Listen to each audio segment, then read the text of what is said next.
हमारे housing colony में रहता है। मैं पुलिस स्टेशन जा रहा हूँ। आप कहीं नहीं जाएंगे। अरे पागल हो गए क्या? हमारी बच्ची सिर्फ 15 साल की है। जरा सोचिए क्या बीतेगी उस पर जब स्कूल के लोग और मोहल्ले के लोग उसे ताने देंगे। क्या वो सब लोग इसे ये बातें भूलने देंगे? तो हम क्या करें? ऐसे ही चुपचाप बैठे रहे? ऐसे ही चुपचाप बैठे रहेंगे? भूल जाएंगे कि ये हादसा कभी हमारी जिंदगी में हुआ था। लेकिन वो हैवान तो चुप नहीं बैठेगा ना, फिर टूट पड़ेगा हमारी बेटी पर। छोड़ देंगे मुंबई, वापस पुणे चले जाएंगे। वहाँ किसी को कुछ पता भी नहीं है और फिर धीरे धीरे हमारी बच्ची भी सब भूल जाएगी।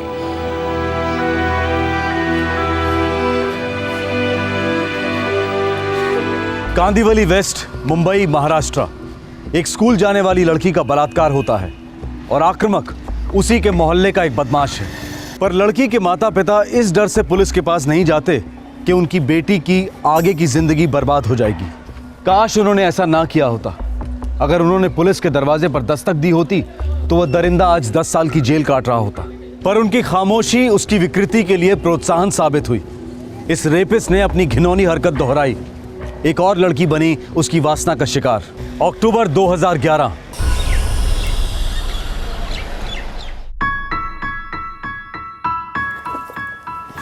नानी माँ मैं चली। अरे ऐसे कैसे चली? डिब्बा तो लेके जा। एक दिन ना मैं इस डब्बे के नीचे दब जाऊंगी नानी माँ। अब 3 दिन का खाना एक साथ पैक करती हो। चुप कर। सुबह से जाती है, शाम को लौटी है 6 बजे के बाद। फिर मामा के ऑफिस चले जाती है। हाँ, फिर तेरा खेल कूद। अच्छे से खाना नहीं खाएगी तो ताकत कहाँ से आएगी? अच्छा जिया सुन, वो साइना नगर वाला फ्लैट है ना, उसका क्लाइंट रजिस्ट्रेशन करवाना चाहता है। उसके पेपर्स भी रेडी करने हैं फाइनल। स्कूल से लौटते ही कर दूंगी मामा, अभी बहुत लेट हो रहा है। बाय नानी, बाय मामा। Bye bye bye. कहीं नजर न लग जाए मेरी गुड़िया को। कितनी समझदार हो गई है ना। और बहुत तेज हो गई है आई। हर काम बिल्कुल टाइम पे करती है। देखना बहुत आगे जाएगी ये। बेचारी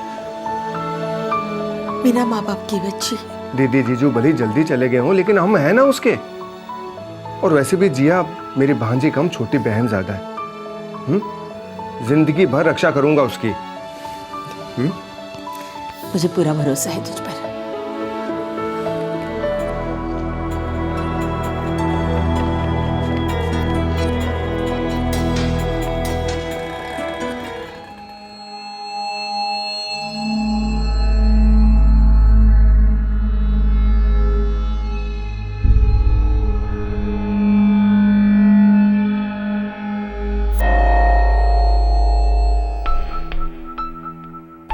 सर जी 2 BHK की फ्लैट्स के तो बहुत मारामारी है। हाँ लेकिन 1 BHK के 3 मेरे पास फ्लैट्स हैं। 5 लोगों की फैमिली है। अब बच्चे भी बड़े हो रहे हैं, हमें तो 2 BHK ही चाहिए। अभी फिलहाल तो मेरी नज़र में ऐसा नहीं है, लेकिन हाँ मुझे पता लगते ही मैं आपको फ़ोन ज़रूर करूँगा। आप ये मेरा कार्ड रखिए आप।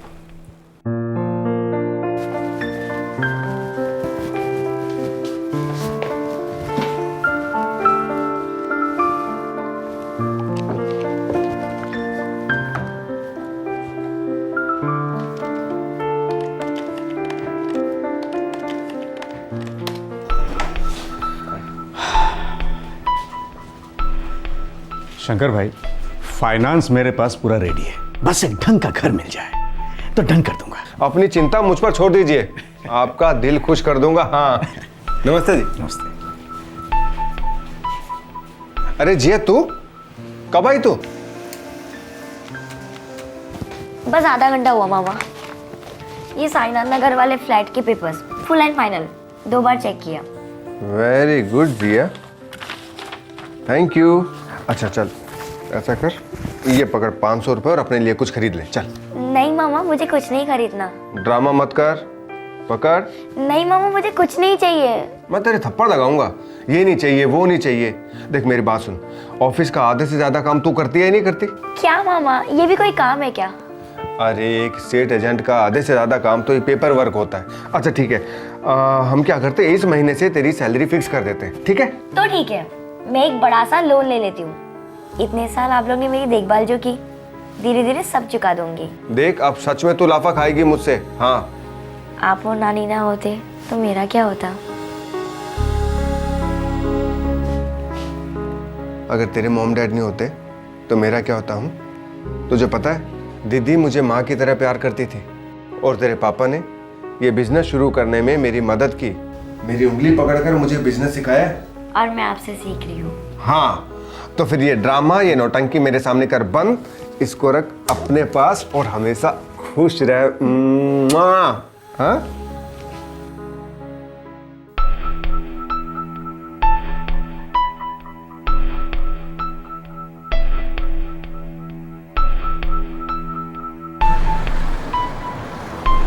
हेलो हेलो, अरे खाने ही जाऊंगा।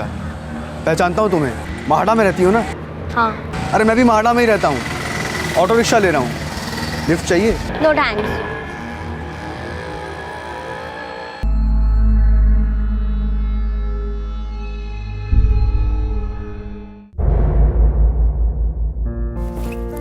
नानी माँ मैं चली।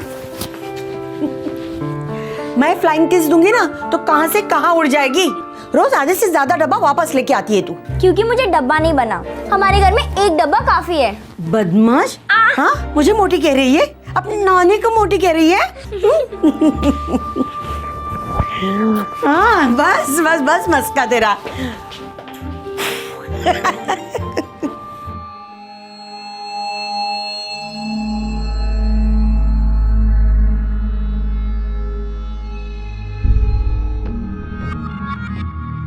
ओ माहड़ा कॉलोनी की मिस यूनिवर्स, कैसी हो?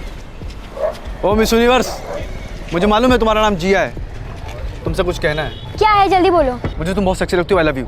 मैं कुछ समझी नहीं। मुझे तुम बहुत सेक्सी लगती हो, आई लव यू।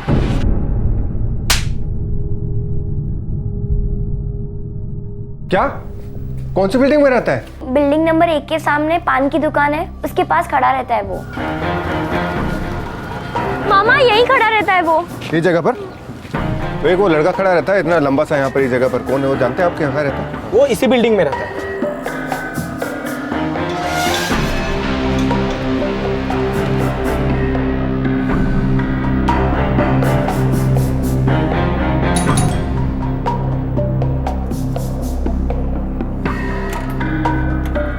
कौन है आप? ये राज यहीं रहता है। काय काम है?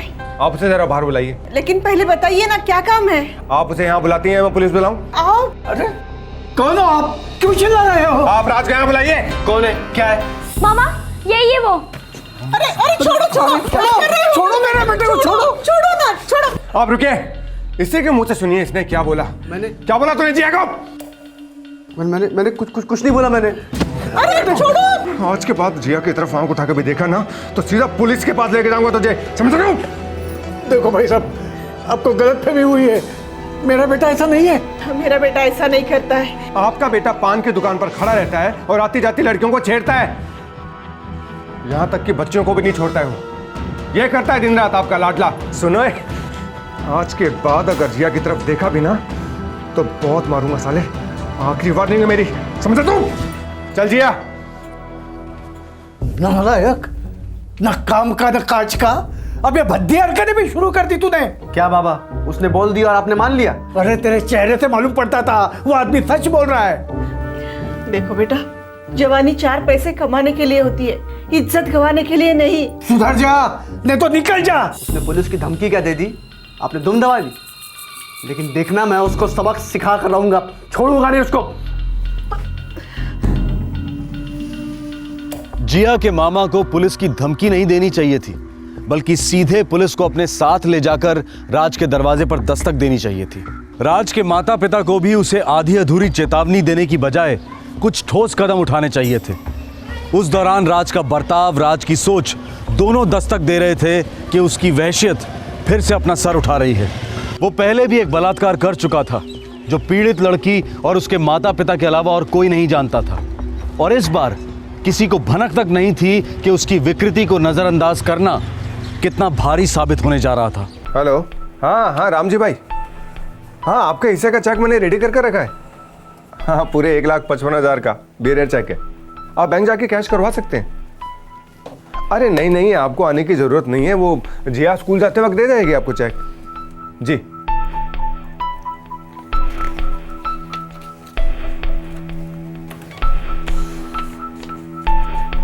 अच्छा जिया, अरे क्या बात, आज यूनिफॉर्म में नहीं है तू? वो स्कूल में नवरात्रि की प्रैक्टिस है ना, तो मैम ने फ्री ड्रेस अलाउ किया है। अच्छा सुन, अस्मिता कॉलोनी में जाना और रामजी भाई को ये चेक ड्रॉप करते हुए जाना। हाँ ठीक है मामा। सी 402। हाँ ओके। नानी माँ मैं चली। अरे डब्बा तो लेके जा।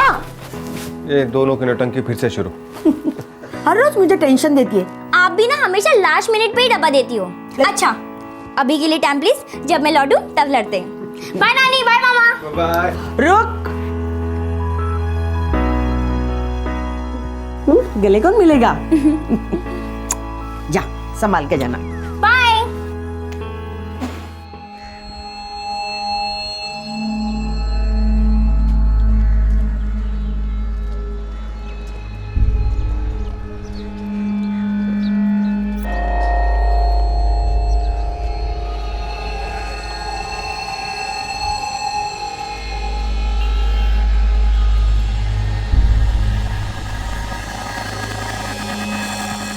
जिया, मेरे मामा ने तुम्हें वार्निंग दी थी ना? इसीलिए तो आया हूँ जिया, सॉरी बोलने। प्लीज़ जिया माफ़ कर दो। जिया मैं जानता हूँ कि मैं अच्छा लड़का नहीं हूँ, लेकिन जिया मैं सुधरना चाहता हूँ। तो जाके सुधरो, मेरा पीछा मत करो। तुम माफ़ करोगे तो मुझे हौसला मिलेगा खुद को सुधारने के लिए। अच्छा माफ कर दिया, आप चले जाओ। ऐसे नहीं जिया, प्लीज़ जिया, मेरी तरफ देखकर कहो ना कि तुमने मुझे माफ़ कर दिया। पीछा करना छोड़ दोगे ना? तुम्हारी कसम। अच्छा ठीक है, माफ कर दिया। थैंक्स जिया, थैंक्स। एक्सक्यूज मैम, ये मिर्च चौकी किधर है? आप उल्टे साइड आए हो, यहाँ से यू टर्न, फिर सिग्नल से पहला लेफ्ट, मिर्च चौकी जाता है। थैंक यू, कोई बात नहीं है, थैंक यू।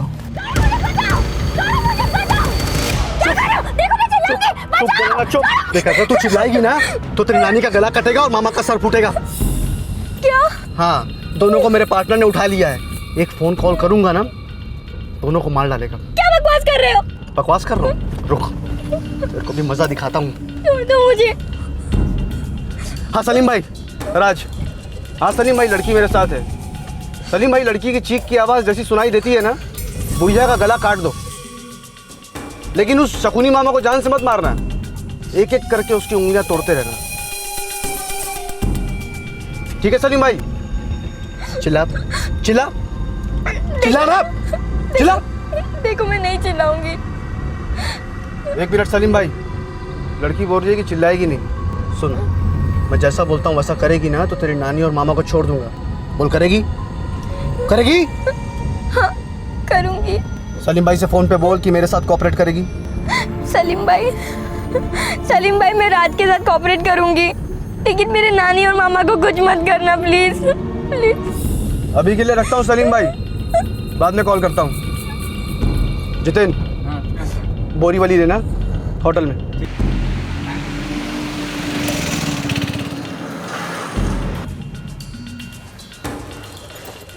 देख जिया, एकदम चुपचाप, एकदम नॉर्मल बनकर चलना।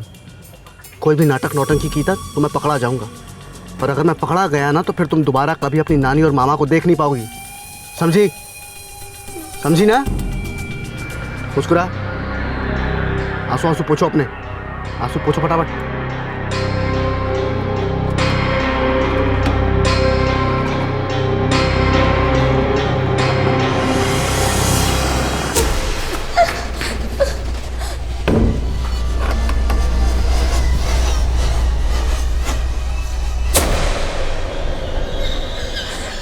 ये तुम मुझे कहाँ ले आए हो? क्या करने वाले हो?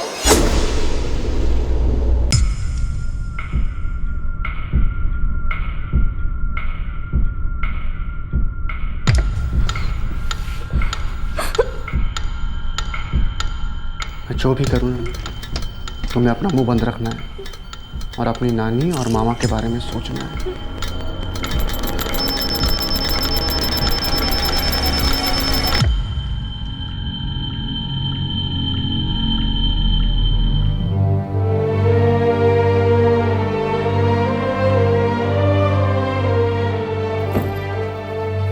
चलो तुम्हारी ट्यूशन क्लास लेता हूँ, देखता हूँ तुम्हें क्या क्या आता है। कौन सी किताब तक?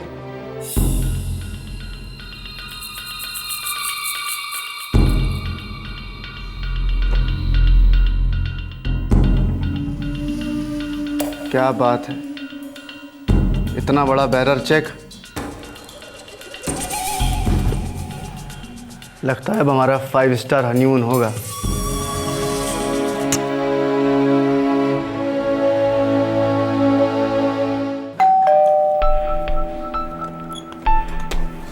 आई जिया का? हाँ? जिया? काय झालं? जिया? जिया घर आई? वो तो स्कूल से डायरेक्ट तेरे ऑफिस जाने वाली थी ना? वो ऑफिस में भी नहीं आई और उसने रामजी भाई के यहाँ चेक भी नहीं पहुंचाया। कहीं वो स्कूल में वो डांस प्रैक्टिस के लिए तो नहीं रुक गई? जिया ने चेक भी नहीं पहुंचाया और अकाउंट से पैसे भी निकाले जा चुके हैं, 1,55,000 रुपए। कहाँ गई होगी मेरी जिया? जिया के पास मोबाइल नहीं है सर। साथ नहीं ले गई? नहीं, दरअसल वो मोबाइल अपने पास रखती ही नहीं है। और बैंक से 1,55,000 विड्रॉ हो चुके हैं। जी सर। जिया ने इसके पहले ऐसा कभी किया नहीं है और स्कूल के पिकनिक के अलावा तो इतनी देर रात तक कभी घर के बाहर नहीं रहती। सुबह घर से कितने बजे निकली थी? रोज की तरह सुबह 8:30 बजे तो निकल गई थी। और स्कूल जाने से पहले वो रामजी भाई के यहाँ चेक ड्रॉप करने वाली थी, पर उसने ऐसा किया नहीं। जी सर। देखिए, जो भी हुआ है वो आपके और रामजी भाई के घर के बीच में हुआ है। सब क्या हुआ है मेरे जिया के साथ? पिछले कुछ दिनों कुछ अटपटा हुआ है क्या आप लोग के साथ? जी सर, इलाके का एक मवाली लड़का है राज। कल सुबह जब उसने जिया को छेड़ा तो कल शाम को मैंने उसके घर जाके उसे वार्निंग भी दी थी।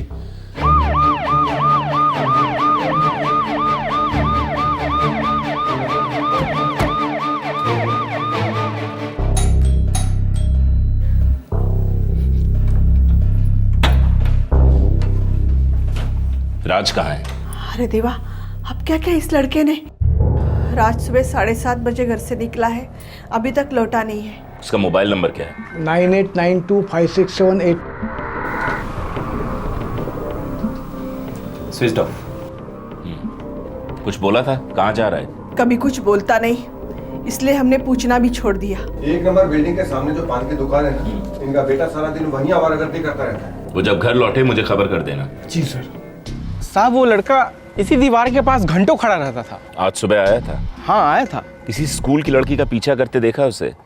रोज इधर से गुजरती थी, जिया नाम है उसका, लेकिन आज वो स्कूल यूनिफॉर्म में नहीं थी। साहब इतना ध्यान नहीं दिया मैंने। मोबाइल फोन की क्या प्रोग्रेस है? अभी भी स्विच ऑफ है, ट्रैकिंग शुरू हो गई।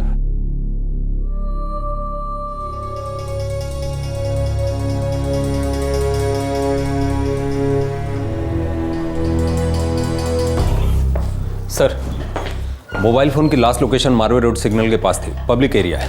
ओके। ये राज अभी तक घर नहीं लौटा है। मैंने सिविल ड्रेस में एक कांस्टेबल उसकी बिल्डिंग के नीचे लगा दिया है। ये राज जरूर कुछ गड़बड़ करने पे तुला है।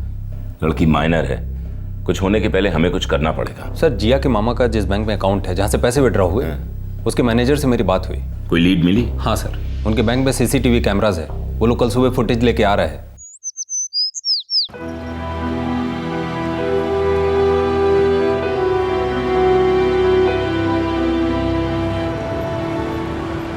इतनी खूबसूरत ड्रेस ला के दी तुम्हें, लेकिन होठ मैच नहीं कर रहे। ऐसे मुस्कुराओ कि लोगों को लगे कि हम बॉयफ्रेंड गर्लफ्रेंड हैं। मुस्कुराओ, मुस्कुराओ। जतिन, ये 50,000 है, मैं इसको लेके निकल रहा हूँ, तू भी निकल। अपने एरिया में लौटना मत, ठीक है? मैं बीच बीच में फ़ोन करता रहूँगा, ठीक है? ये तेरा बैग। ढंग के कपड़े हैं ना? ब्रांडेड कपड़े हैं। चल तू ऐश कर, मैं निकला। चल चल, निकल निकल।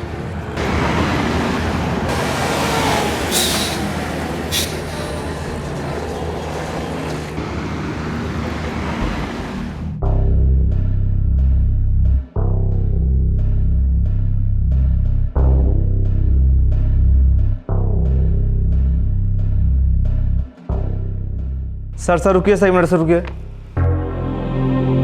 सर। टोकन नंबर 17, यही वो लड़का सर। नहीं नहीं, ये राज नहीं है। उसका कोई जोड़ीदार हो सकता है। सर, ये राज जरूर इन्वॉल्व है। कल रात भर से घर नहीं लौटा और सेल स्विच ऑफ है, कंटिन्यूअस। चेक दीजिए। इस चेक पे जिसने भी कमलेश करके साइन किया है, उसका नाम कुछ भी हो सकता है, लेकिन कमलेश नहीं हो सकता। हो सकता है राज के माँ बाप को इस नकली कमलेश की असलियत पता हो। नहीं, हम इस लड़के को नहीं पहचानते। राज का कोई और दोस्त है जो इसे जानता हो? राज का कौन दोस्त है, कौन दुश्मन, हमें कुछ पता नहीं इंस्पेक्टर साहब। जब 10वीं फेल हुआ तब से स्कूल जाना उसने छोड़ दिया। उसके बाद उसने... 1 मिनट, मुझे यहाँ आपके बेटे राज की लाइफ स्टोरी सुनने में कोई इंटरेस्ट नहीं है। एक 15 साल की बच्ची की जिंदगी दांव पे लगी हुई है और मुझे पूरा शक है कि आपका बेटा राज ही उसे उठा के ले गया है। अगर आप दोनों मुझसे कुछ छुपा रहे हैं तो इतना समझ लीजिए, हालत खस्ता कर दूंगा आप दोनों की भी। और कितनी हालत खस्ता कर देंगे इंस्पेक्टर साहब? कौन से माँ बाप को अच्छा लगेगा कि उनका इकलौता बेटा इतनी घिनौनी हरकत पर उतर आए? हेलो, हाँ ठेव सर। 10 मिनट के लिए राज का फोन स्विच ऑन हुआ था। लोकेशन रोमिंग है पुणे के आसपास। पुणे में आपका कोई है? पुणे में हमारा कोई नहीं है सर, वो थाने के किसी नंबर से बात कर रहा था। एग्जैक्ट लोकेशन अभी मिली नहीं है। रास्ते में मिल जाएगी।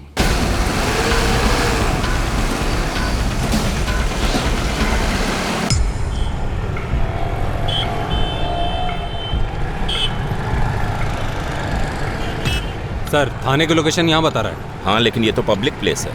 नचा रहा है। लड़का हम लोगों के साथ खेल खेल रहा है। आग से खेल रहा है वो।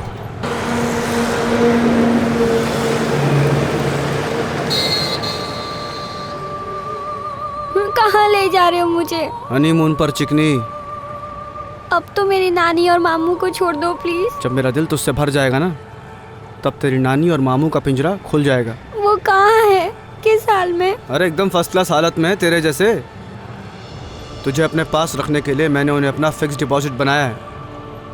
सुन, तू ना बस मुझे खुश रख और मैं उन्हें खुश रखूँगा। हाँ? भाई, अब रोने से क्या होगा? पुलिस पूरी कोशिश कर रही है ना। भगवान मेरी ही बच्ची के साथ इतने जुल्म क्यों करवा रहा है? एक तो बचपन में ही उसके माँ बाप छीन ले एक्सीडेंट में। सारी गलती मेरी है। अगर पुलिस स्टेशन जाके कल ही मैं रिपोर्ट लिखवा देता ना, तो आज बात यहाँ तक पहुँचती ही नहीं। राज माँ आपसे पहले एक बलात्कार जैसा संगीन जुर्म करके बच निकला था और इस बार वो एक और टीनेज लड़की को अपने जाल में फंसा चुका था।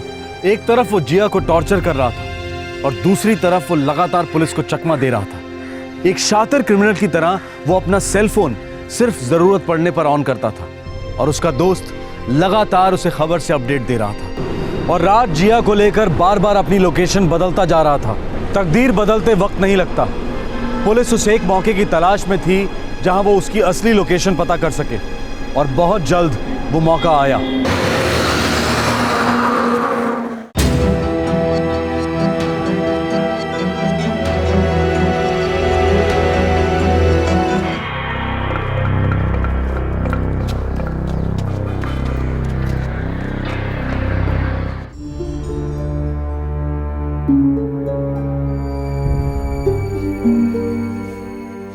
जिया, नानी और मामा को आखिरी बार गोवा से ही बाय बाय बोलोगी?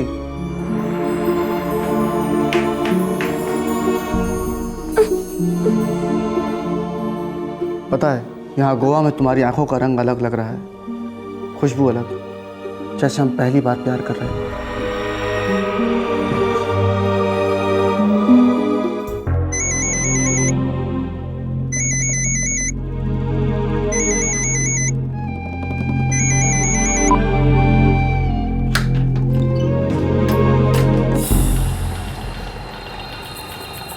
हेलो, हाँ राज, अब बोल। अभी मैं पब्लिक एरिया में हूँ, बिल्कुल सेफ हूँ। बस यार ऐसे ही हालचाल पूछने के लिए फ़ोन किया था। सब ठीक है, तू सुना? अब गोवा से पक गया हूँ यार। वैसे नानी और मामा कैसे हैं? तो उनकी देखभाल ठीक से कर रहा है ना? मुझे उनसे एक बार बात करनी है। अभी तेरा गोवा में रहने का कब तक का प्लान है?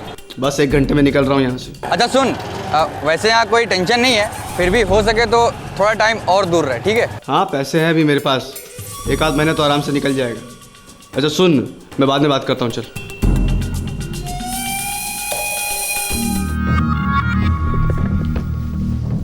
तुझे ना मेरे ऊपर हाथ नहीं उठाना चाहिए था।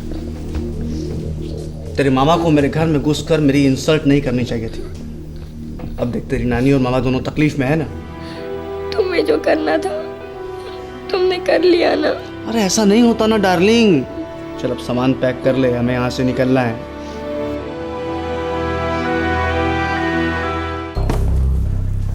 सर, राज का फोन आधे घंटे पहले स्विच ऑन दिखा रहा था। कॉल लोकेशन गोवा थी। कोई छोटा सा होटल है अंजुना बीच के पास। हमें फौरन निकलना चाहिए। लेकिन सर जब तक हम गोवा पहुंचेंगे वो शायद वहां से निकल चुका होगा। शायद नहीं, वो जरूर निकलेगा और इसी भागा दौड़ी में वो फिसलेगा और हमसे टकराएगा अपनी शामत से।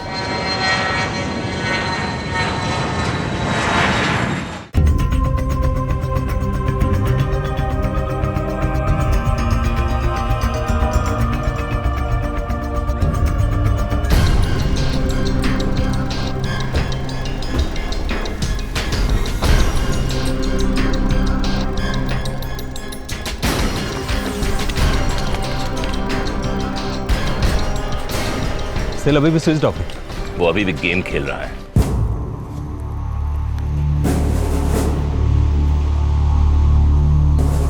ये दोनों यहाँ रुके थे सर। लड़की एकदम नॉर्मल थी, स्ट्रेस या टेंशन में नहीं लग रही थी जैसा आप बता रहे हैं। जिया, एकदम नॉर्मल बिहेव करना, हंसो, मुस्कुराओ, आंखें चमकाओ, नहीं तो नानी और मामा की आंखें कभी नहीं खुलेंगी। हंसो हंसो। चलो आप। Welcome sir, welcome ma'am. Charges क्या रूम के? 1000 rupees direct. Your name sir? Swapnil Kiran. Have a good day sir. Have a good day ma'am. Thanks a lot. First right. Sir frankly speaking मुझे एक सेकंड के लिए भी नहीं लगा कि वो लड़का उसको अपने साथ जबरदस्ती रख रहा है। लेकिन ये लड़की किडनैप हुई है। इसकी उम्र सिर्फ 15 साल है। गढ़वी, गोवा की पुलिस से कोऑर्डिनेट करो। ये फोटोग्राफ्स गोवा के हर पुलिस स्टेशन में भिजवा दो। Yes sir. ये बात समझ में नहीं आ रही है। ये राज जिया को हर पब्लिक प्लेस में घुमा रहा है, वो भी खुलेआम। फिर भी वो चिल्लाकर किसी से मदद क्यों नहीं मांग रही है?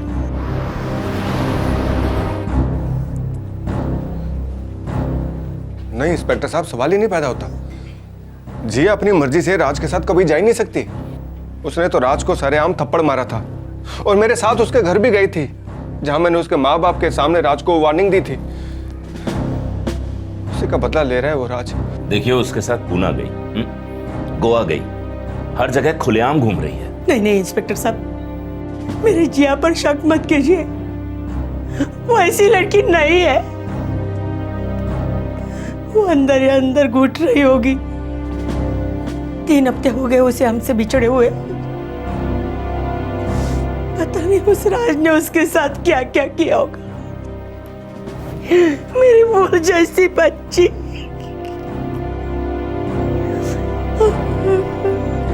सभी कोशिशों के बाद भी राज और जिया तक पुलिस नहीं पहुंच पा रही थी। कई बार वो काफी करीब थी, लेकिन राज एक क्रिमिनल मास्टरमाइंड की तरह उन्हें चकमा दे रहा था। पुलिस उसकी हर रिकॉर्डेड लोकेशन पर पहुंचती, लेकिन वो उससे पहले ही वहां से निकल गया होता। वो बार बार अपना सेल फोन ऑन ऑफ रख रहा था ताकि पुलिस को कभी भी उसकी सही लोकेशन का अंदाजा ना मिल सके। ऊपर से थाना में जितेन भी हर बार राज को पब्लिक प्लेस में ही जाकर फोन करता था, जिससे जितेन तक पहुंचना भी एक बहुत बड़ा चैलेंज बन गया था।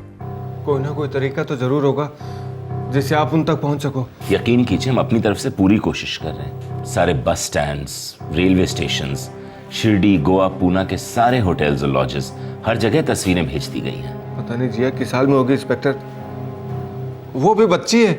ये हमारी भी सबसे बड़ी फिक्र है कि वो बच्ची है, नासमझ है। हो सकता है उसकी बातों में आ गई हो।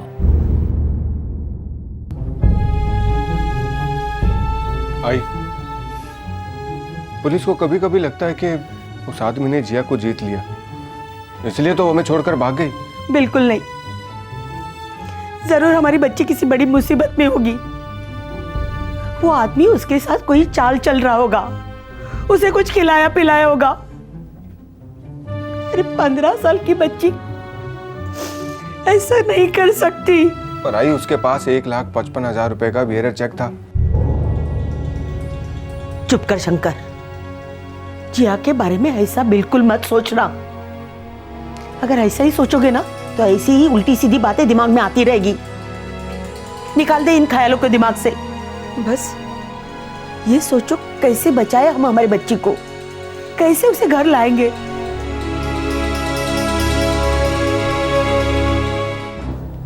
सर, लड़की के माँ बाप बचपन में ही गुजर गए थे। लड़की अपने मामा और नानी के रहम पर थी।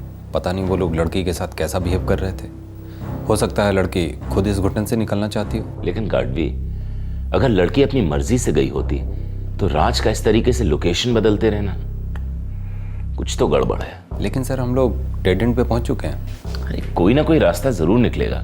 फिर कर क्या सकते हैं सर? देखो, यह आदमी एक पैटर्न में लोकेशन बदल रहा है। Pune Shirdi Goa, again Pune Shirdi Goa. Last location Shirdi थी, मुझे पक्का शक है अगली लोकेशन गोवा होगी, और इस बार हम उससे पहले उस लोकेशन पे पहुंचेंगे। जिया का अपहरण अक्टूबर 2011 में हुआ था। पूरे 1 महीने तक राज उस बच्ची को मामा और नानी को मार डालने की धमकी देकर उसके साथ हर किस्म की जबरदस्ती करता रहा, लगातार बलात्कार करता रहा। साथ ही साथ राज पुलिस के साथ लुका छिपी के खेल को एक अलग ही लेवल पर ले गया। आखिरकार राज फिसला।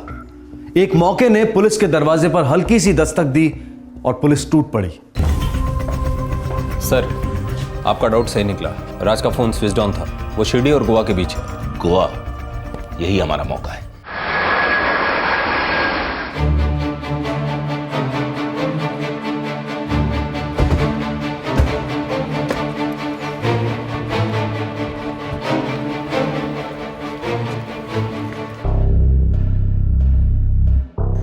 नहीं सर, ये चेक इन नहीं हुए। होंगे, और तब तक हम इनका इंतजार करेंगे। गार्डवी, positions. Come.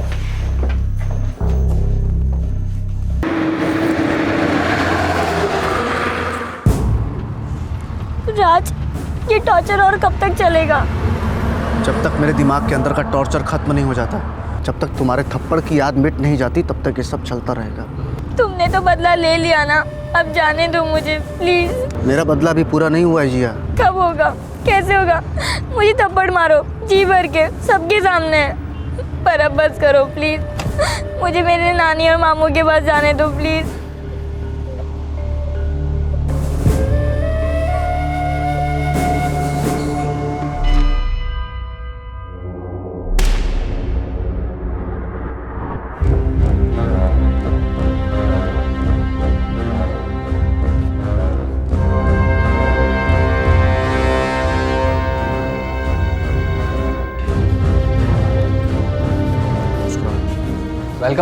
Welcome back to Goa sir. Swapnil Kiran, Mumbai अंधेरी।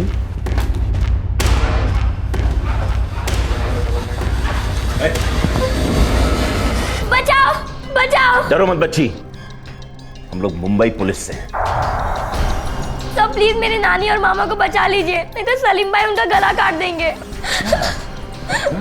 ये झांसा देके तुमने इस बच्ची को डरा के रखा है साले। हाँ? हाँ? उसे डरो मत बच्ची, तुम्हारे नानी और मामा किसी सलीम भाई के पास नहीं है, सेफ है। हाँ? तुम्हारी राह देख रहे हैं। सब प्लीज मुझे नानी और मामा के पास ले चलो, मुझे घर जाना है।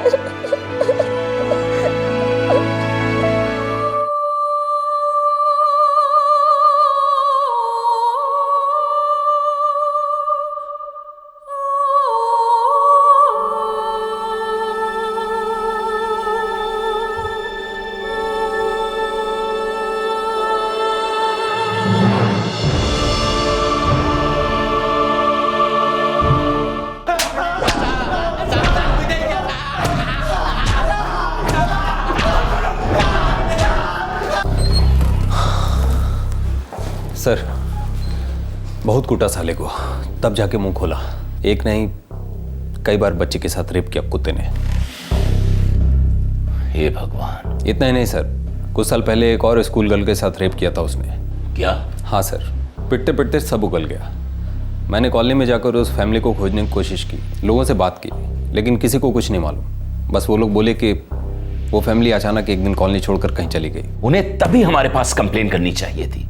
10 साल के लिए अंदर होता ये साला।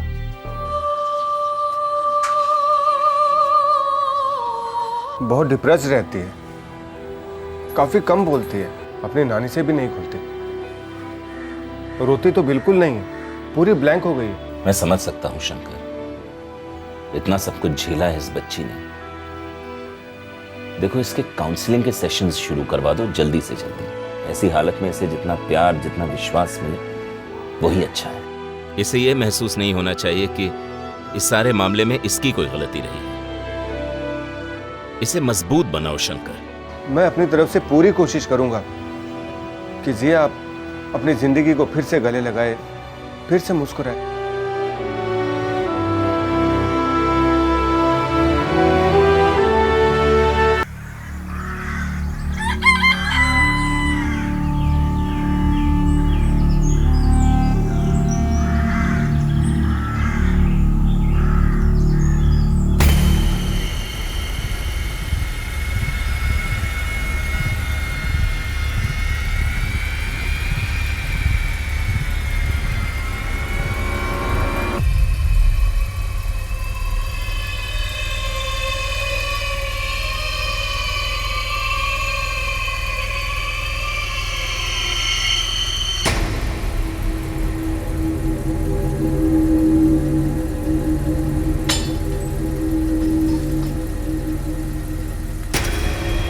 हाँ,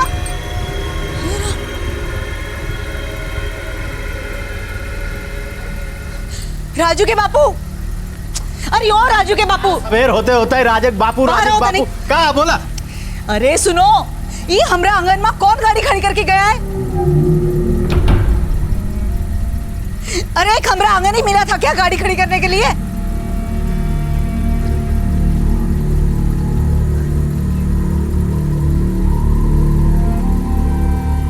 इंजन में तो चालू है, ड्राइवर बिना है भीतर। क्या माजरा है?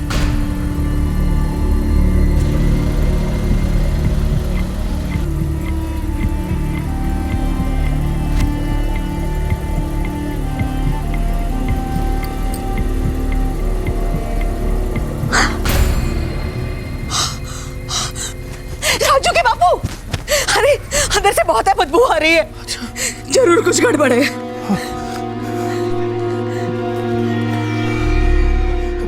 साहब जी, वो इनोवा गाड़ी तो हमारे आंगन में पड़ी है।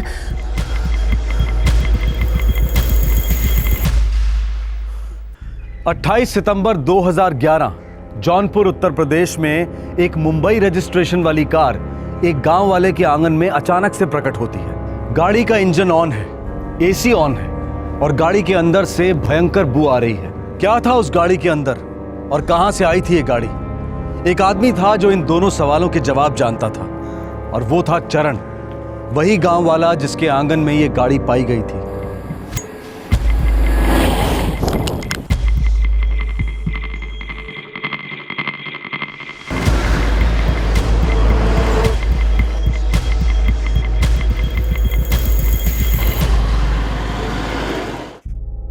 महाराष्ट्र और गुजरात के बॉर्डर पर स्थित सिलवासा से निकली ये गाड़ी 3 दिन के लंबे सफर के बाद जौनपुर उत्तर प्रदेश पहुंची थी। इस गाड़ी की अजीब दास्तां 3 दिन पहले शुरू हुई थी मुंबई में।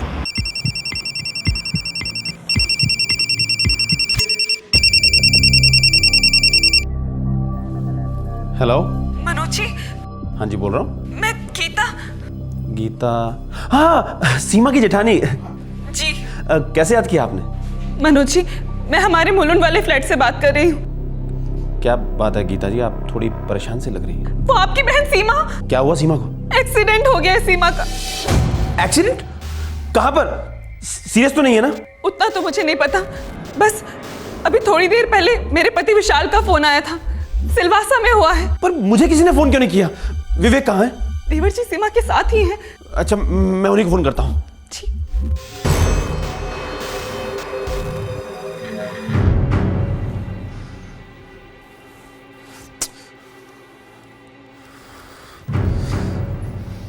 क्या हुआ जी?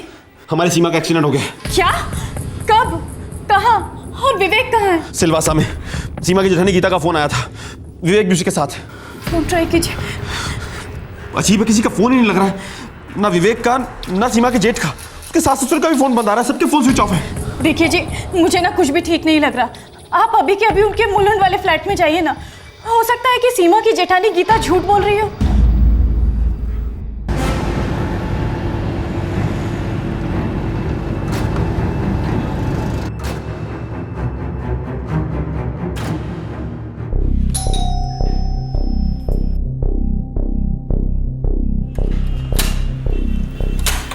मनोज जी आप? गीता जी, किसी का फोन नहीं लग रहा है, सबके फोन स्विच ऑफ। आखिर मामला क्या है? मुझे भी नहीं पता मनोज जी, बस मेरे पति विशाल ने मुझे फोन किया तो मैंने तुरंत आपको कॉल कर दिया। मैं भी बहुत देर से कोशिश कर रही हूँ, सबके फोन स्विच ऑफ है। गीता जी, आपको मेरे साथ चलना पड़ेगा अभी।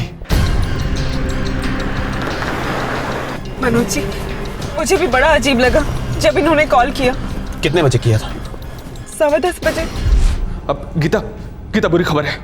क्या हुआ विशाल, आप ठीक तो है ना? गीता, सीमा का एक्सीडेंट हो गया है और वो सीरियस है। कैसे हुआ? बाकी लोग कैसे हैं? मम्मी पापा देवर जी और आप? बाकी सब तो ठीक है, बस सीमा की हालत क्रिटिकल है गीता। अच्छा, मैं तुम्हें बाद में फोन करूंगा।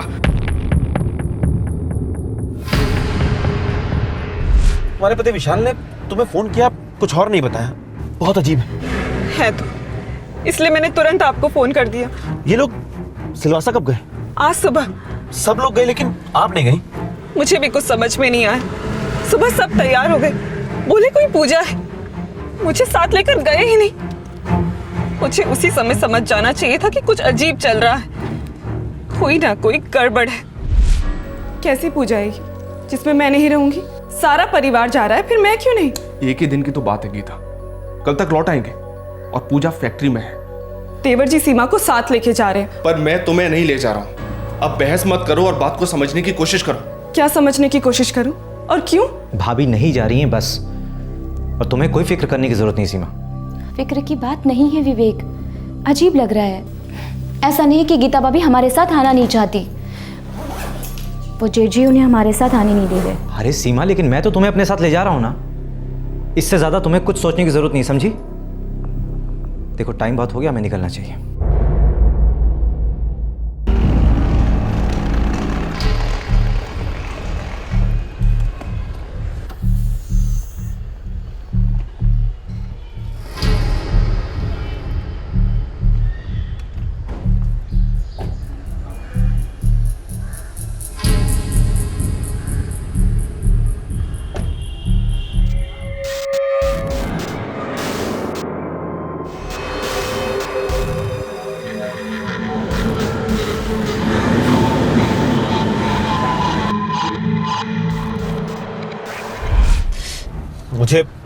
मुझे सीमा के लिए बहुत डर लग रहा है। मुझे भी। विशाल ने ये बताया कि एक्सीडेंट हो गया है, ये बताया ही नहीं कि कब हुआ है, कैसे हुआ है, कुछ बोले ही नहीं।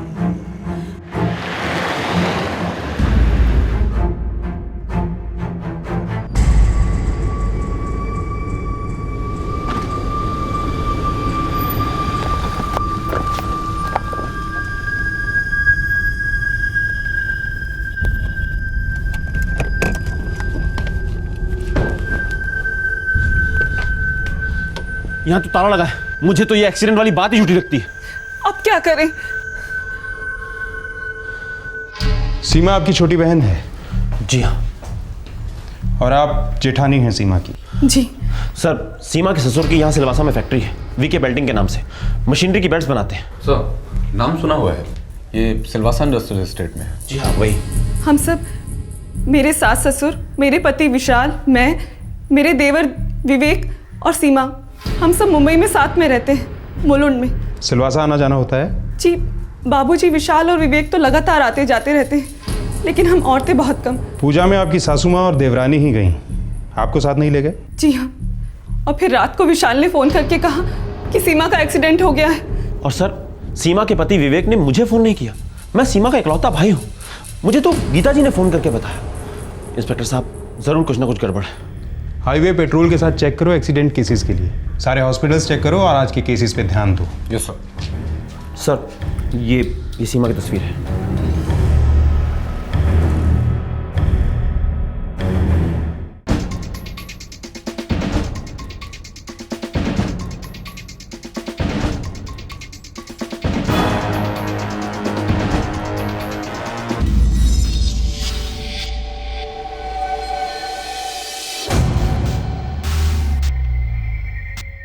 हाईवे पेट्रोल ने सिलवासा का चप्पा चप्पा छान मारा। शहर के हर हॉस्पिटल और नर्सिंग होम में फोन कॉल्स किए गए, लेकिन कहीं से भी किसी भी एक्सीडेंट केस की खबर नहीं आई। सीमा के भैया मनोज और जेठानी गीता का शक सही साबित हो रहा था। ये वाकया वाकई संदेहजनक था, लेकिन वो लोग अपनी शंका की जड़ पर उंगली नहीं रख पा रहे थे। रात खत्म होने को आई। सीमा उसका पति विवेक, विवेक का भाई विशाल और उनके माता पिता की कोई खबर नहीं थी। हर पल के साथ तनाव बढ़ता जा रहा था। 27 सितंबर का दिन निकल आया, फिर भी कोई खबर नहीं। सर, मुझे नहीं लगता कि कोई एक्सीडेंट हुआ है।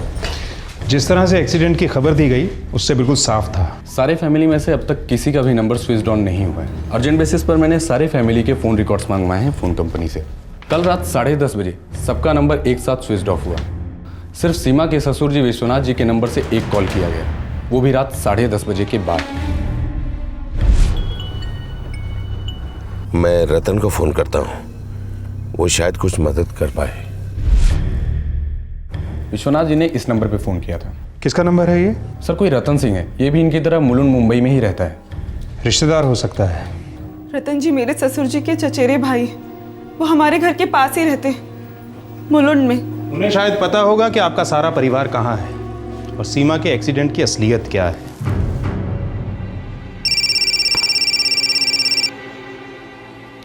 हेलो, रतन सिंह जी? हाँ जी, बोल रहा हूँ। आपके चचेरे भाई विश्वनाथ सिंह ने कल रात 11:30 बजे आपको फ़ोन किया था। विश्वनाथ ने? नहीं किया था, पर बात क्या है? आप कौन बोल रहे हैं? मैं सिलवासा से पुलिस इंस्पेक्टर अधिकारी बोल रहा हूँ। और आप झूठ बोल रहे हैं, लेकिन सच निकलवाना हमारा पेशा है।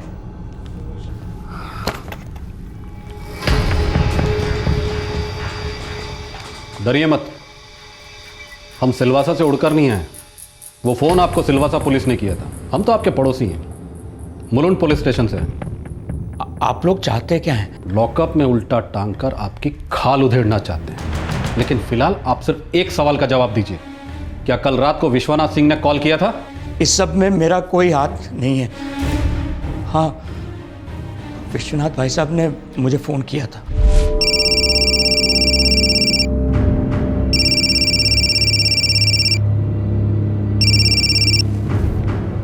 हाँ विश्वनाथ भाई साहब, इतनी रात गए? रतन, एक समस्या आन पड़ी है। क्या बात है भाई साहब, सब खैरियत तो है? हम लोग सिलवासा से थोड़ी दूर हैं, बस 1:30 के करीब मुलुंड पहुंच जाएंगे।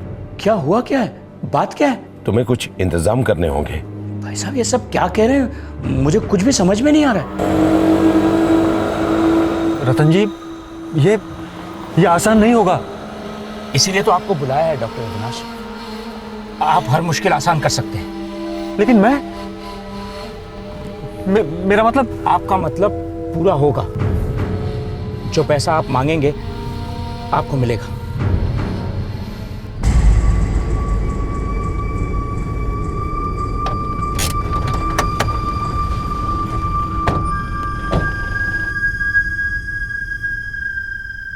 सबके मोबाइल ऑफ हैं? हाँ बाबूजी। अब से सबके मोबाइल ऑफ रहेंगे, कोई स्विच ऑन नहीं करेगा।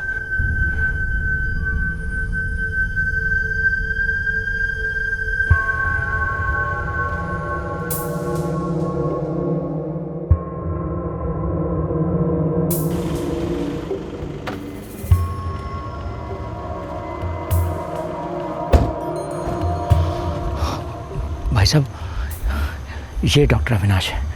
देखिए, रतन जी ने मुझे सब कुछ समझा दिया है, लेकिन मुझे लगता है ये मेरे लिए बहुत मुश्किल होगा। 25 लाख से कुछ आसानी होगी? पैसों का सवाल नहीं है विश्वनाथ जी, मुझे एक बार देखने दीजिए। आइए आइए।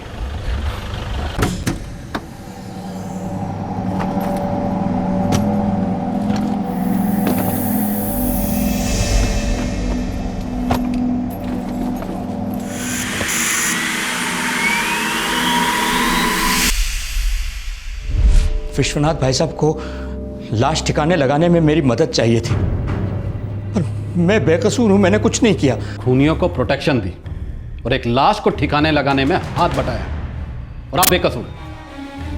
लाश कहाँ है? यहां नहीं है।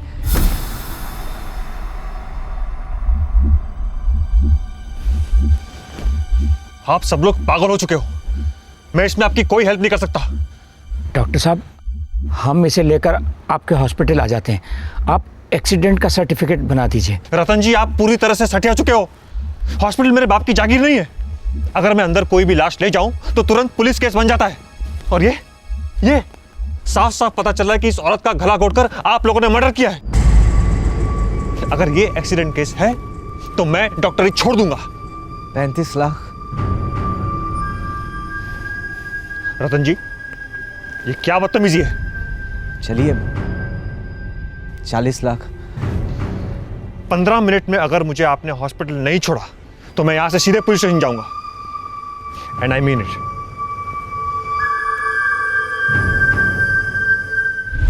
मैंने डॉक्टर अविनाश को वापस उनके हॉस्पिटल पर ड्रॉप किया, फिर विश्वनाथ भाई साहब और उनका परिवार वहां से निकल गए।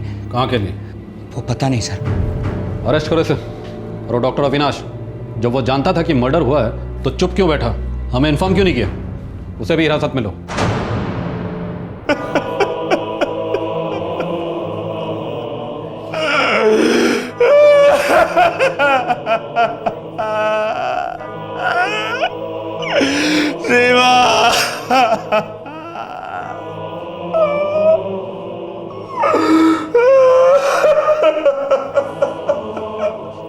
आई एम सॉरी मिस्टर मनोज। हम विश्वनाथ सिंह और उसके पूरे परिवार को पकड़ के रहेंगे। उनकी इनोवा गाड़ी के लिए हमने रेड अलर्ट जारी कर दिया है। स्टेट के सभी बॉर्डर्स पे मैसेज पहुंच गए हैं। Yes sir. विश्वनाथ सिंह के बंगले की तलाशी लो और उसे सील कर दो। वीके बेल्टिंग के सारे वर्कर्स को राउंड अप कर लो। वीके बेल्टिंग्स की भी तलाशी लो और उसे भी सील कर दो। जी सर।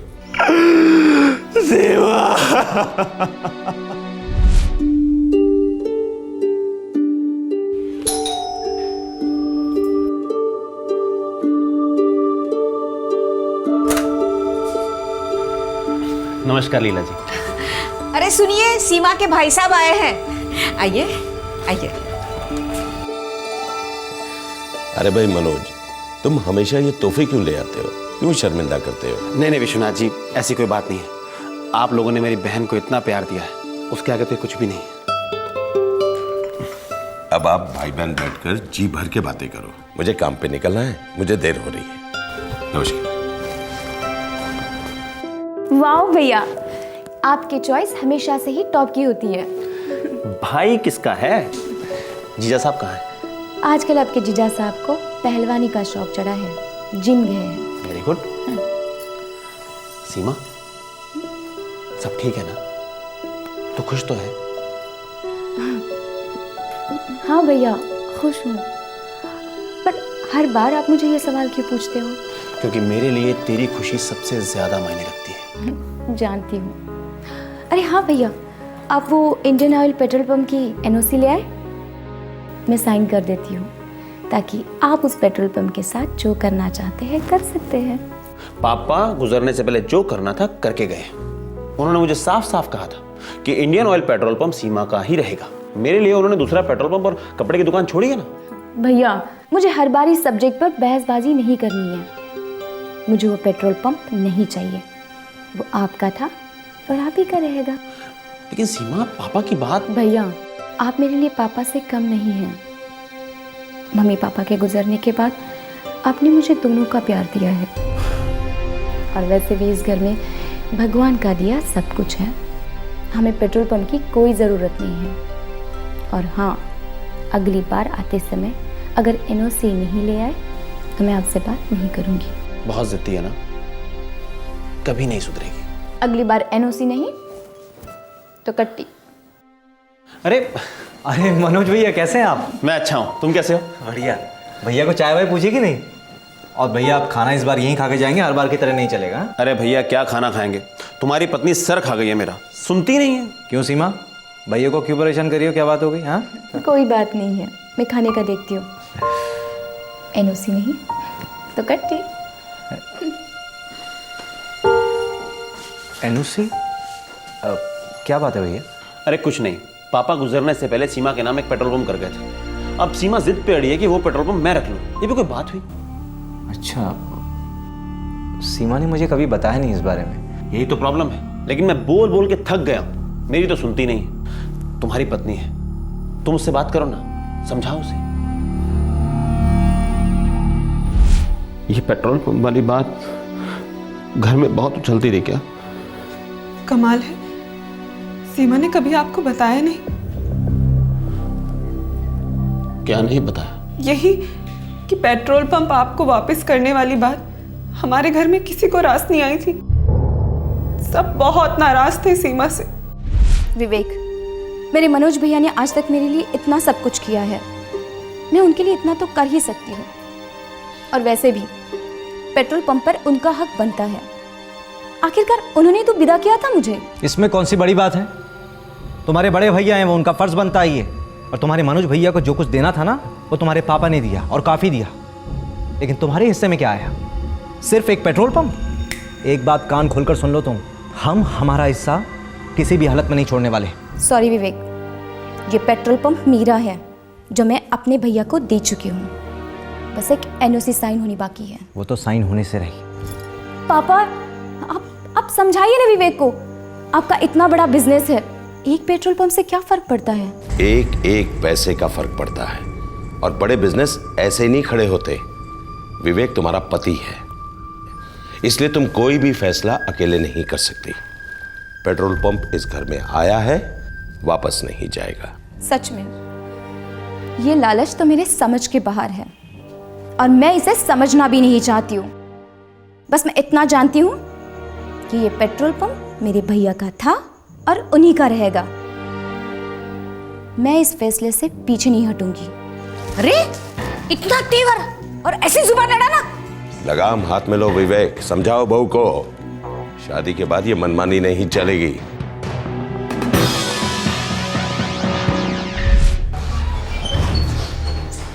काफ़ी पूछताछ की है मिस्टर मनोज, लेकिन अभी तक सिर्फ एक ही जानकारी मिल पाई है। क्या इंस्पेक्टर? फैक्ट्री का मैनेजर और रतन दोनों ने ये कहा है कि विश्वनाथ सिंह और उसकी फैमिली यूपी जौनपुर से बिलोंग करती है। हो सकता है वो लोग जौनपुर की तरफ ही गए हों। और सेलफोन अभी तक स्विच ऑफ है, और हमने वो सारे रास्ते ट्रैक कर लिए हैं जहाँ से वो जौनपुर पहुँच सकते हैं। दरअसल मेरे पिताजी भी जौनपुर के ही थे, लेकिन अब हमारा वहाँ कोई नहीं। ससुर जी के कई रिश्तेदार हैं जौनपुर में, पर सब बहुत दूर के। किसी का नाम जुबान पे नहीं आ रहा। विश्वनाथ के सारे फ़ोन कॉल के रिकॉर्ड स्कैन करो, देखो कोई जौनपुर का नंबर मिलता है क्या। यस सर, और जौनपुर पुलिस को भी इन्फॉर्म कर देते। पता नहीं लाश के साथ क्या किया होगा इन लोगों ने।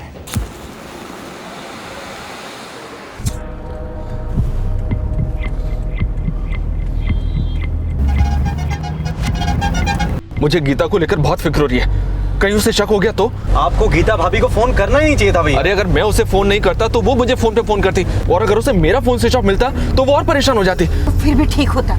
एक्सीडेंट वाली बात बोलना ही गलत था, उसे तुम्हें बोलना ही नहीं चाहिए था। अरे लेकिन माँ मैं... अरे भाई, जो होना था वो हो चुका, अब सिर्फ आगे की सोचते हैं। हमें जल्द से जल्द इस लाश को ठिकाने लगाना होगा।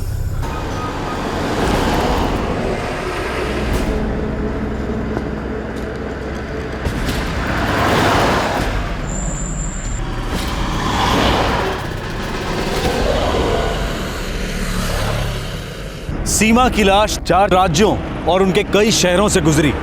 सीमा की लाश को विश्वनाथ सिंह और उसके परिवार ने गाड़ी में छुपा कर रखा था, सबकी नजरों से दूर। लेकिन कब तक लाशें छुपाए नहीं छुपती। भैया स्प्रे थोड़ा और कीजिए, बू बर्दाश्त नहीं हो रही है, इतना काफी नहीं होगा। लगता है स्प्रे खत्म हो गया है, हमें कहीं रुककर एक और खरीदना चाहिए। ऐसे करो, तुम थोड़ा ऐसे और बढ़ाओ। अब एक काम करो, खिड़की खोल लेते हैं। भैया खिड़की कैसे खोल सकते हैं? खिड़की खोलने से सारा स्प्रे हवा हो जाएगा। अरे खिड़की खोली तो बदबू भी फैलेगी और टोल नाके पे तुरंत पकड़े जाएंगे। सीमा के हत्यारे अपने जुर्म की बू छुपाते छुपाते हताश होने लगे थे, और उधर पुलिस कमर कसकर उन तक पहुंचने की फिराक में थी। सर, मैंने विश्वनाथ सिंह के कॉल लिस्ट के सारे नंबर ट्रैक कर लिए हैं। एक नंबर पे कई बार कॉल किया गया है, 895780। किसका नंबर है ये? चरण सिंह का। ये विश्वनाथ सिंह का रिश्तेदार है। जौनपुर में रहता होगा। बिल्कुल करेक्ट सर। जौनपुर की तैयारी करो तुरंत। Yes sir. और ये चरण सिंह, इसका नंबर लिख के दो मुझे।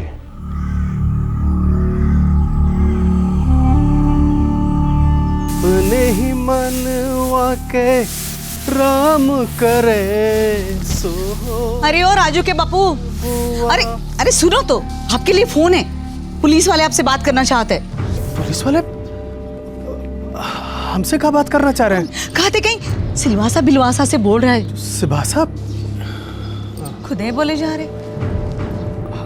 हेलो, सिलवासा पुलिस स्टेशन से इंस्पेक्टर अधिकारी बोल रहा हूँ। क्या बात है साहब जी? मुंबई के विश्वनाथ सिंह क्या लगते हैं आपके? वो तो हमारे मामी के बहन के लड़के हैं। पिछले 2 दिनों में फ़ोन पर बात हुई उनसे? जी नहीं, लेकिन साहब सब ठीक है ना? गंगा मैया की कसम खा के कहते हैं साहब जी, हमको कुछ नहीं मालूम है। जी जी साहब जी। टीम रेडी है। बनारस की पहली फ्लाइट रात 8 बजे है। टिकट्स बुक हो चुके हैं। वहाँ से जौनपुर बाई रोड 3.5 घंटे का रास्ता है। कल की सुबह हम चरण सिंह के घर पर होंगे। देखिए, हमें मजबूत शक है कि विश्वनाथ सिंह अपनी फैमिली के साथ जौनपुर में ही है। छुपने के लिए और कोई जगह नहीं है उनके पास। इंस्पेक्टर साहब, मैं भी आपके साथ चलूंगा। अगर आप यहीं रह के इंतजार करेंगे तो बेहतर होगा। हम आपकी बहन के कातिलों को साथ लेकर ही आएंगे। तब तक हो सके तो आप अपने आप को संभालिए।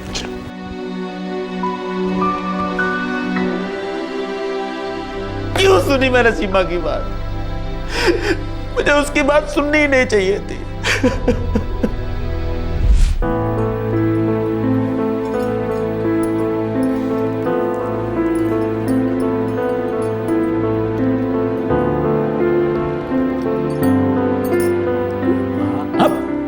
गलत बात।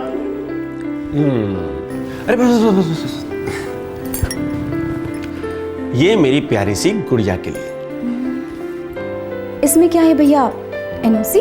सीमा, आज के दिन तो रहने दे। आज के दिन आप मुझे कुछ भी मना नहीं कर सकते भैया। तो नहीं मानेगी ना? ये ले।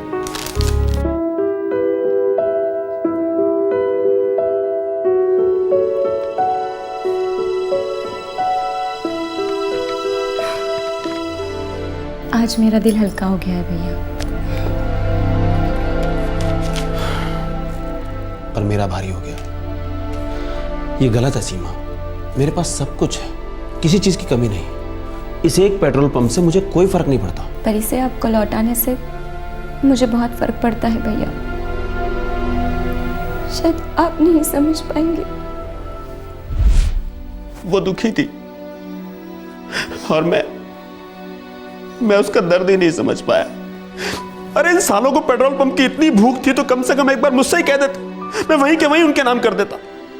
मनोज जी, मुझे मालूम था कि पेट्रोल पंप को लेकर घर में बहुत बातें चल रही, लेकिन मैं सच कहती हूँ, मुझे भनक भी नहीं थी कि ये सब सोचा जा रहा है।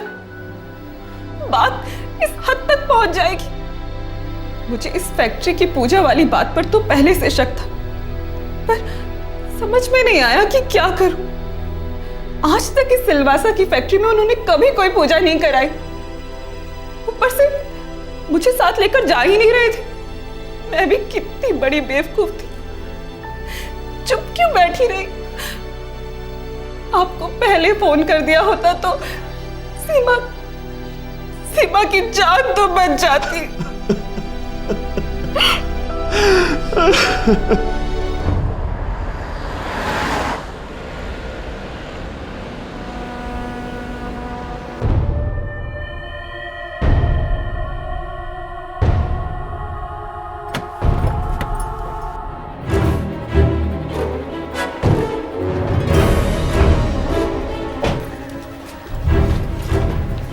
सुनिए विवेक, पूजा तो फैक्ट्री में हो रही है ना? हाँ, लेकिन वहाँ थोड़ी देर में जाएंगे। चलो अभी अंदर चलो। चलो चलो चलो।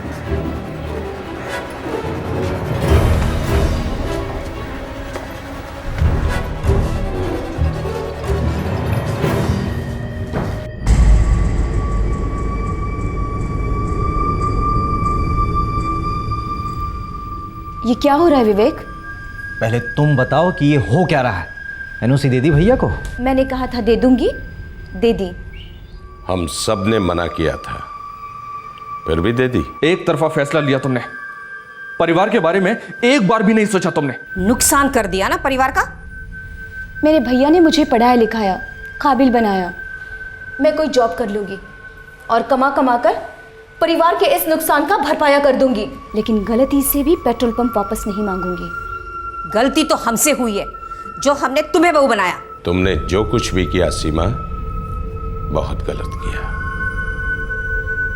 विवेक,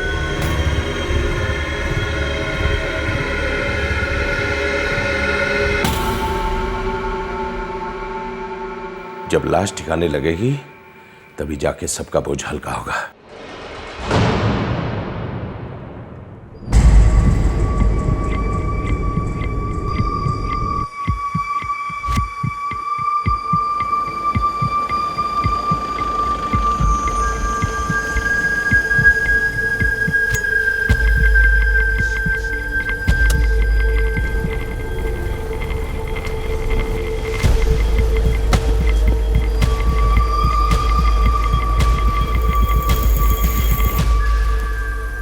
इंजन स्टार्ट रखना, एसी भी ऑन रहेगा। इससे पहले कि बदबू हवा में फैले हम लोग हवा हो जाते हैं, ठीक है?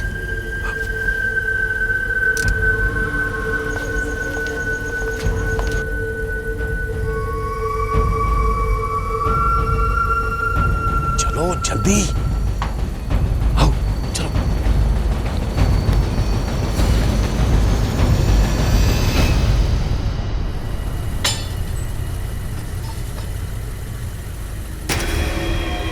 हाँ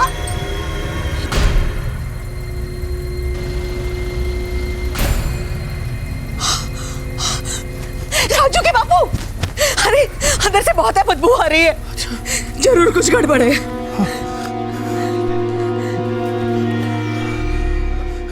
साहब जी, वो इनोवा गाड़ी तो हमारे आंगन में पड़ी है।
सीमा की हत्या करने के बाद उसका पति विवेक, ससुर विश्वनाथ, सास लीला और जेठ विशाल कई महीनों तक गायब रहे।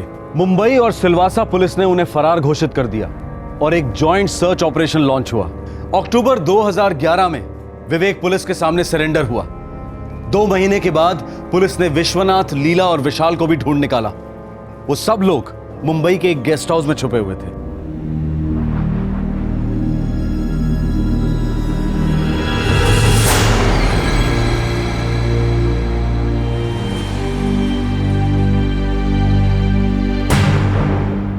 पुलिस इस वक्त इस केस की चार्जशीट तैयार कर रही है और उम्मीद है कि ये केस जल्द से जल्द कोर्ट में पेश होगा। इस केस का एक और पहलू भी है जिसे दर्शकों को दिखाना हमने उचित नहीं समझा, इसलिए उसे फिल्माया नहीं गया।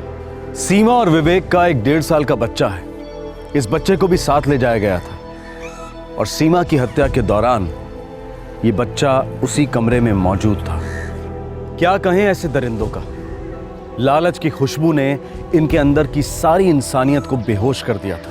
अच्छा खासा बिजनेस होते हुए भी एक पेट्रोल पंप को हासिल करने के लिए इन्होंने अपने ही परिवार के एक सदस्य की हत्या की और फिर उसकी लाश को ठिकाने लगाने के लिए लाखों खर्च करने को तैयार थे। 4 राज्यों में अपने गुनाह की बदबू फैलाकर आखिरकार ये लोग पकड़े गए। सीमा और विवेक का बच्चा फिलहाल सीमा के भाई मनोज की देखरेख में है। आज का यह केस लालच की दास्तां है। एक ऐसा लालच जो इंसान के अंदर भूत बनकर हैवानियत को दस्तक देता है और हैवानियत जन्म देती है जुर्म को। आपसे फिर मुलाकात होगी, तब तक अपना ख्याल रखें, सुरक्षित रहें। जय हिंद। इस तरह के और भी एपिसोड देखने के लिए हमारे चैनल को सब्सक्राइब करें और बेल आइकन दबाना ना भूलें।